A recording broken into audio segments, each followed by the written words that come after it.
Ang mabuting balita ng Panginoon ayon kay San Mateo. Noong panahong iyon, dinala kay Jesus ang isang piping inaalihan ng demonyo. Pinalayas ni Jesus ang demonyo at nakapagsalita ang pipi.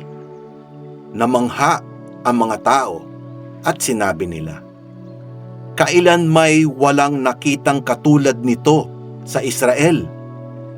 Datapwat sinabi ng mga Pariseo, "Ang prinsipe ng mga demonyo ang nagbigay sa kanya ng kapangyarihang magpalayas ng mga demonyo." Nilibot ni Jesus ang mga bayan at nayon at nagturo sa mga sinagoga.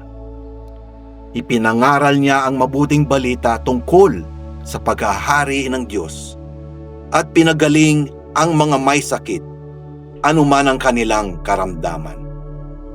Nang makita niya ang napakaraming tao, nahabag siya sa kanila, sapagkat sila'y lito at lupaypay, parang mga tupang walang pastol. Kaya't sinabi niya sa kanyang mga alagad, "Sagana ang anihin, ngunit kakaunti ang mag-aani. Idalangin ninyo sa may-ari ng anihin na magpadala siya ng mga manggagawa sa kanyang aanihin." Ang mabuting balita ng Panginoon. Pinupuri ka namin, Panginoong Hesukristo. Nang makita niya ang napakaraming tao, nahabag siya sa kanila, sapagkat sila'y lito at lupaypay, parang mga tupang walang pastol. Nakikita at nararamdaman ni Jesus ang mga pangangailangan natin. Ngunit ang maganda sa ating Panginoon, ang kanyang simpatiya ay hindi lamang naiiwan sa pakiramdam. Siya ay bumababa, lumalapit at gumagawa ng paraan upang maibsan ang ating mga paghihirap. Matularan nawa natin ang ganitong pamamaraan ni Jesus. Marami tayong nakikita na nangangailangan at nakaaawa sa ating kapaligiran.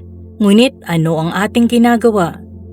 Maging inspirasyon nawa natin si Jesus na marunong tumugon sa pangangailangan ng iba.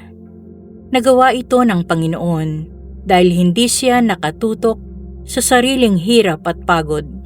Kaya naman, madali niyang napansin ang mahirap na kalagayan ng mga tao. Manalangin tayo sa Diyos upang patuloy siyang magpadala ng mga maglilingkod sa kanyang bayan. Unahin na rin natin na ihanda ang ating sarili sa ganitong paglilingkod.